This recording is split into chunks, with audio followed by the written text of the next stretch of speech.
Howdy, folks, and welcome back to The Deep Dive. Great to be back. Today, we're fixing to pull back the curtain on something many of you right here in Overton County might have heard whispers about, maybe even felt a little tug towards. I'm talking about the tarot. Now, hold on. We ain't talking about hocus pocus or anything like that. No, not at all. It's got a really rich history. A different way to look at things, maybe. That's it. A listener just like y'all, curious and looking to understand things a bit deeper, sent us a whole stack of learning materials on this very subject. Yep, and we've been diving deep into them. Plumb fascinated, actually. So grab yourself a sweet tea, settle in nice and comfy, and let's unpack this whole tarot thing together. Sounds good. So what exactly are we looking at today? Well, our listener shared The Ultimate Guide to Tarot, a Beginner's Guide. Something like that. Yeah, The Ultimate Guide to Tarot, a Beginner. It promises to teach anyone how to read these cards for, daily guidance, making predictions maybe, and even growing your spirit. And we've also got some insight into different ways to lay the cards out, the spreads from GROK. Right, and a peek at the history and the meanings behind some of the major players in the tarot deck from Liz Dean's book, too. So our mission today, folks, is to really try and understand what the tarot is all about, where it came from, and, how folks actually use it. Let's dive in. Where did these cards come from anyway? That seems like the place to start. All right, let's get down to brass tacks. Where did they come from? Turns out the earliest tarot cards that are still around today, they were made way back, we're talking the 15th century, up in northern Italy. Wow, that far back. Yep. These are called the Visconti Sforza Tarots, commissioned by the Duke of Milan himself, around 1415, give or take. 1415. That's something. Now, funny enough, the church back then, they weren't too keen on them sometimes. Oh, yeah. Called them the Devil's Picture Book. Now, that probably sounds bad, but it might just be because some decks were used for, games, gambling, maybe. Okay. Like playing cards today. Exactly. But these original ones, the hand-painted ones, they mostly had Christian themes and stories on them. Really? Christian themes? Yeah. They even seem to tell a story, like a young person's journey. Symbolic death and rebirth, that kind of thing. Starts with the Fool, and it ends with the World card. So it's like a progression. Huh. That doesn't sound very devilish. Not really, no. These early decks, they had angels, the four virtues, like justice, temperance. Right. And even a male and a female pope figure. Get out! A female pope. Yep. Plus characters like a wise woman, a mother, a father, young lovers, kings, queens, knights, a magician. So it's more like a storybook cast than something scary. That's what it sounds like to me, more narrative than anything else. And interestingly, there's some suggestions that folks might have been using similar cards even before the Duke's time. Oh, yeah. Like what? Well, way back in 1377, there was this German monk who wrote about painted cards. Cards that showed an allegorical journey, life and the soul. 1377. So the idea was already floating around, perhaps. It seems like it. And some believe that even way back then, these Gnostic groups. Okay, Gnostic groups. What about them? They might have used these cards to teach folks, especially folks who couldn't read. Teach them about the idea of opposites in life. Light and dark, good and bad, that sort of thing. Well, which you see reflected in a lot of the card meanings later on, right? The duality. Exactly. So it's kind of wild, but these cards might have even been used to explain, Christian beliefs. Fascinating. So they weren't always seen as counterculture or anything like that. Doesn't seem like it, not originally anyway. So, okay, that's the old stuff. How do we get from that to the tarot decks most folks know today, like the Rider-Waite deck? Right, good question. You got to jump forward a bit. You find folks like A.E. Waite. He's the man behind that famous Rider-Waite tarot deck. Ah, okay. Heard of that one. He was part of this British group called the Hermetic Order of the Golden Dawn. Started up in 1888 by some Freemasons, actually. The Golden Dawn. Sounds mystical. It kind of was. This group, they brought together all sorts of ideas. Kabbala. Okay, the Jewish mystical tradition. Right. And astrology, the stars and planets, and even stuff from ancient Egypt.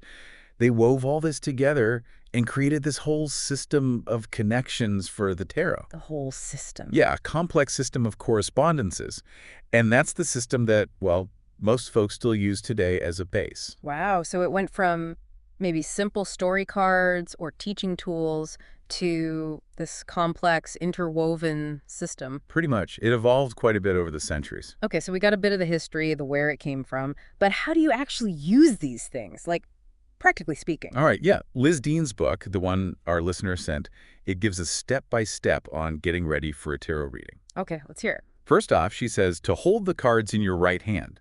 Your giving hand, she calls it. The idea is to share your energy with them. Your giving hand. Oh, okay. Makes sense. Like putting your intention into them. Kind of like that. Then, close your eyes.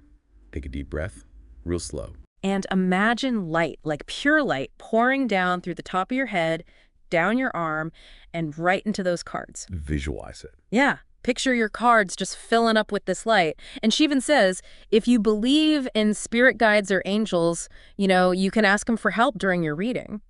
So connecting with something higher, maybe? If that's your belief, yeah, then open your eyes when you feel ready, when things feel kind of settled. Okay, so that's the preparation. What else? She also talks about cleaning your deck, getting rid of old energy before you start a new reading. Cleaning the cards. How do you do that? Wipe them down? No, not like that. She says to fan the cards out, spread them a bit. Okay. And then gently blow on the edges. Just a soft breath. Blow on the edges? All right. Then put them back in a pile, nice and neat, and knock firmly just once on the top of the deck. One good knock. Yep. And boom, now they're ready. Cleansed, supposedly. Interesting little ritual. And protecting the cards when you ain't using them, that's probably a good idea too, right? Yeah. Keep them safe. Definitely. And finding a peaceful, comfy space is important too. Somewhere quiet with a flat surface for laying out the cards. Like a dedicated spot. Could be. And a lot of folks use a special cloth to lay the cards on. Oh, yeah? Why is that? Well, partly to keep them clean, off the bare table. But also, she says, to protect their energy. And often, this cloth is the same one you wrap your cards in when you store them. Ah, okay. So it's like their little home base. Kinda, yeah. And you might even want to do a little something extra, like a short ritual, before you lay out the cards, just to honor the old tradition. A little moment of intention. Exactly. Your thoughts, your focus, they can help make a strong connection between you, the cards, and maybe those spiritual guides, if you believe in them. Makes sense. Setting the stage, really. So, okay, you're ready. The cards are ready. What about actually laying them out? Are there specific patterns, spreads, I think they call them? Yep, spreads. And Liz Dean mentions some traditional layouts in her book. But what's cool is she also really encourages folks to get creative. Yeah. Make up your own spreads. She says there's no real right or wrong way. It's just what feels right for you and the question you're asking. I like that. Less rigid. Definitely. She even gives mini layouts for each of the major arcana cards. The big picture cards like the Fool, the Magician. That's like 30 different little spreads right there tied to specific card energies. Wow. Okay. But what about, a common one? Something folks might recognize. Sure. GROK Tarot, another source we looked at, gives a pretty common layout, uses 10 cards. Many people call it the Celtic Cross. The Celtic Cross. Heard of that one too. How's it work? Okay, so card 1, that's the present, the heart of the matter right now. What's going on? Okay, the core issue. Card 2, that's the challenge, what's kind of standing in your way or the main obstacle. The hurdle. Got it. Card 3, the past, what led up to the situation, the background. Right, the history. Card 4, the future. Now, this isn't set in stone, but it's what's likely to happen soon if things keep going as they are. The immediate future, kinda. Okay, where things might be headed. Then, card 5. This one's placed above the center. It represents your conscious goals, what you're aiming for, what you know you want. Your conscious mind. Card 6. This one's below. It shows your subconscious influences, the stuff underneath the surface that's affecting things, maybe stuff you're not even aware of. Ooh, the deeper stuff. Yeah. Card 7. This represents the querent that's you, or the person asking the question, how you see yourself in this situation. Your own perspective. Card 8. External influences, other people, events, things outside of you that are having an effect. Right, the outside world impacting things. Card 9, hopes and fears. Pretty straightforward what you're really wishing for and also what you're worried might happen. The emotional core, maybe? Could be. And finally, card 10, the outcome. This is often seen as the potential long-term result or the culmination of everything else in the spread. Again, potential, not destiny. Wow. 10 cards, covering a lot of ground there. Past, present, future, inside, outside. It's pretty comprehensive, yeah. Gives you a lot to think about. But maybe a bit much for a beginner. Is there something simpler? Oh, absolutely. Liz Dean talks about a real simple one. The past, present, future spread. Okay, that sounds manageable. Just 3 cards. Lay them out in that order. Past, present, future. Quick snapshot. Nice and easy. And you can even add an extra card for each position if you want a little more detail. But the basic 3 is a great starting point. Good to know. And like she said about making your own, you can create your own simple 3-card spreads too. Look at different parts of your life, like mind, body, spirit, or maybe love, money, home, whatever you want to focus on. Total flexibility. I like that. Now, she also mentioned something called a Significator card. What's that about? Yeah, the Significator. It's basically a card that represents the main theme of your reading, or sometimes the person asking the question. So you pick it out special. Yep. You pick it out before you shuffle the rest of the deck. You choose one that kind of embodies the core topic. Like what? Give me an example. Okay, so if you're asking about love or a relationship, you might pick the Lover's card as your significator. Makes sense. If it's a legal question, maybe justice. For education or learning, perhaps the Hierophant. Psychic development or intuition, the High Priestess could work. Family, fertility, creativity, maybe the Empress. So it anchors the reading around that central idea. Exactly. It sets the focus right from the start. Cool. Now, we touched on this a bit with the Golden Dawn stuff, but Liz Dean's book also talks about deeper connections, right? Astrology, Kabbala, even numbers. Yeah, numerology. It finds meaning in numbers. For example, in tarot, the aces, the number 1s, usually represent new beginnings potential. Okay, starting fresh. 2s are often about partnerships, balance, duality. 3s can show acknowledgement, growth, the first step of creation. 4s are about stability, structure, foundations. 5s often bring challenges, change, conflict, shaking things up. Uh-oh. 5 sound tough. Can be, but necessary sometimes. 6s usually mean harmony, cooperation, finding balance after the 5. 7s are about potential, reflection, maybe a bit of assessment. Okay. 8s often show rewards, movement, progress. 9s can be intense, nearing completion, but maybe some anxiety. And 10s represent completion, the end of a cycle, but also leading to new beginnings again, back to the ace. So each number has its own flavor. Right. And then that number's meaning gets colored by the suit of the card: cups for emotions, wands for action energy, swords for thoughts conflict, pentacles for material stuff fears. Wow, layers upon layers. It can get pretty deep if you want it to. All right, well, we don't have time to go through all 78 cards today, that's for sure. No, definitely not. But maybe we can touch on a few of the big ones, the Major Arcana, just to give folks a taste of their wisdom based on what Liz Dean talks about. Sure, yeah. Let's hit some highlights. Where do you want to start? How about the High Priestess? Sounds good. The High Priestess. What's her story? She's often seen as this learned woman, maybe holding a holy book or a scroll.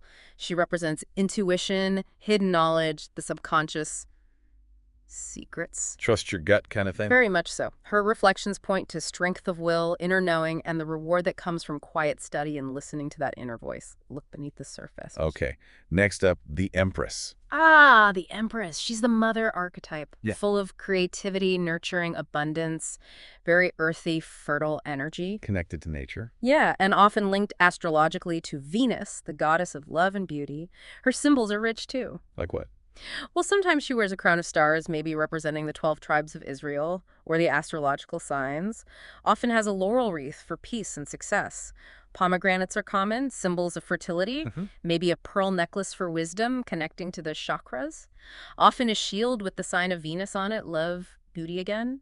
And usually surrounded by ripe corn or wheat, symbolizing harvest and abundance. She sounds pretty amazing. What's her main message? Liz Dean boils it down nicely. Life is abundant. Simple, but powerful. Enjoy the sensual world. Create. Nurture. I like that. Okay, who follows her? The Emperor. Yep, the Emperor. He's kind of the counterpart. All about structure, authority, order, putting plans into action. Father figure, maybe? So more about rules and boundaries. Exactly. He knows his boundaries, defends them rationally. He comes after the Empress in the traditional sequence, which, might reflect old ideas about power structures. He's about taking charge, being disciplined. Got it. Structure versus abundance. Okay, what about the Lovers? That one sounds intriguing. Lovers. Yeah, it's obviously about choices, especially in relationships. But it's bigger than just romance. How so? It's also about integrating different parts of yourself, finding harmony between opposing forces within you. It's often linked to the astrological sign Gemini, the twins. Ah, the duality again. Right. Male and females, light and shadow. Making conscious choices, aligning your values with your actions. Important stuff. Okay, the Chariot. Sounds like movement. It is. Willpower, determination, taking the reins, heading in a clear direction, victory sometimes. Like a general leading the charge. Kind of like that. The imagery often recalls ancient Roman victory parades, where the winner rode in triumph, controlling opposing forces, sometimes shown as two sphinxes or horses, and driving forward. Okay. Strength. Is that just about muscles? Nah, rarely physical strength, it's inner strength. Courage, patience, compassion, gently controlling your instincts or base desires. Like taming the beast within. Exactly. Often shows a woman calmly handling a lion. It's about transmuting that raw energy to a higher purpose, not through force, but through calm confidence. Cool. The hermit. He always looks a bit lonely. Maybe, but it's more about seeking solitude for wisdom, introspection, taking time out for reflection, searching for inner truth. He holds a lantern, lighting the way within. So looking inward for answers. Precisely. Pulling back from the world for a bit to gain clarity. The Wheel of Fortune. Sounds like luck. It can be. It represents cycles, change, ups and downs, destiny, fate, things turning. It's often connected to Jupiter, the planet of luck and expansion. So things are in motion, could go either way. Pretty much. Accepting the cycles of life, understanding that things change. Justice. Seems straightforward. Fairness. Law. Yep. Clear vision, balance, objectivity, cause and effect. She holds the sword for decision and the scales for balance. Importantly, she's often not blindfolded in tarot. Oh, why is that? Suggests she sees the truth clearly, making judgments based on facts and within the law, not blindly. Honesty, fairness, accountability. Okay. The Hanged Man. He's upside down. What's that about? Yeah, he's got a different perspective. It's a card of surrender, letting go, pausing, seeing things from a new angle. So not necessarily a bad thing. Not at all. It might involve waiting, making a sacrifice, or just hitting pause to gain enlightenment, a necessary suspension. All right. Now, the one folks get nervous about. Death. Right. Big scary name. But it usually doesn't mean physical death in a reading. Phew. So what then? Endings. Transformation. Letting go of the old to make way for the new. It's about clearing away what's no longer needed. A necessary conclusion to allow a new beginning. Deep change. Okay. Like shedding old skin. Good analogy. It can be abrupt, but ultimately leads to rebirth. Temperance. Sounds like finding balance. Exactly. Balance, harmony, moderation. Blending different aspects of life, finding the middle path. Patience, cooperation. It can also signal connecting with your guides, finding synergy. Mixing things together carefully. Yeah, often shown pouring liquid between two cups. Finding the right blend. The devil. Another one that sounds bad. Well, it can represent negative stuff, being tied to unhealthy patterns, materialism, addiction, negative thinking, feeling trapped. So it's a warning sign. It's more like a call to recognize what's enslaving you. What chains are you bound by, maybe even chains you put on yourself. Recognizing your shadow side, the limitations you impose. Understanding your own traps. Okay.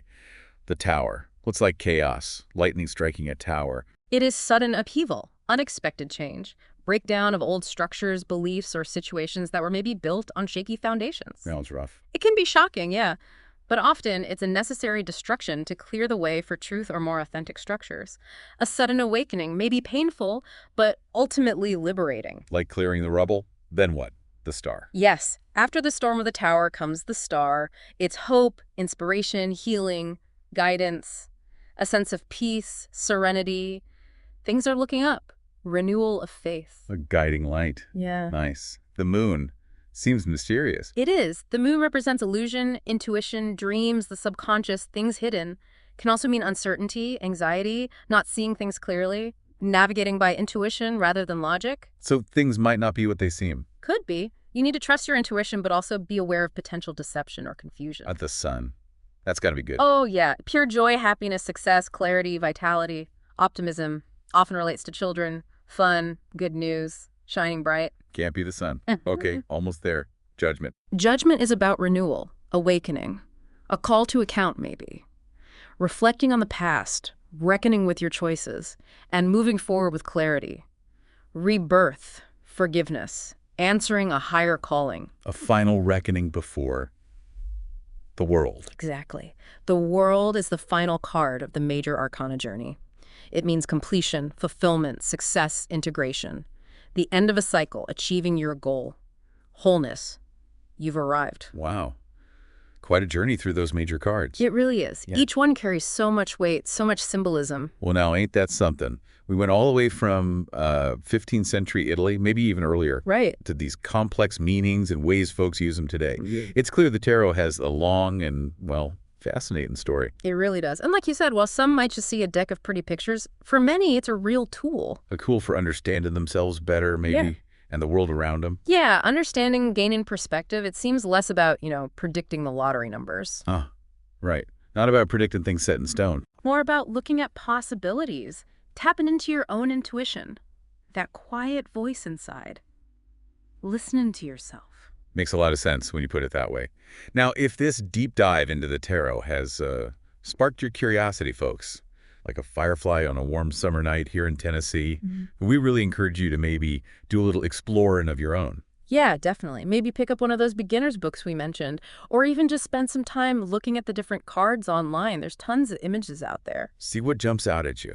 What images and stories do they tell you? What questions do they stir up in your own heart and mind? It's a very personal thing, really. Sure seems like it. And speaking of sparking things up, if y'all enjoyed taking this journey with us today, exploring the tarot, We hope you did. we'd be mighty grateful if you'd hit that like button down yonder. Let us know you were listening. Yeah, and maybe leave a comment. Tell us your own thoughts, or if you have questions about the tarot we didn't cover. We love hearing from y'all. And if you want to join us for more deep dives into all sorts of curious topics, things that make you think, We got more planned. be sure to subscribe so you don't miss a single exploration. We appreciate y'all tuning in. Thanks, everyone. Y'all come back now. You know, here.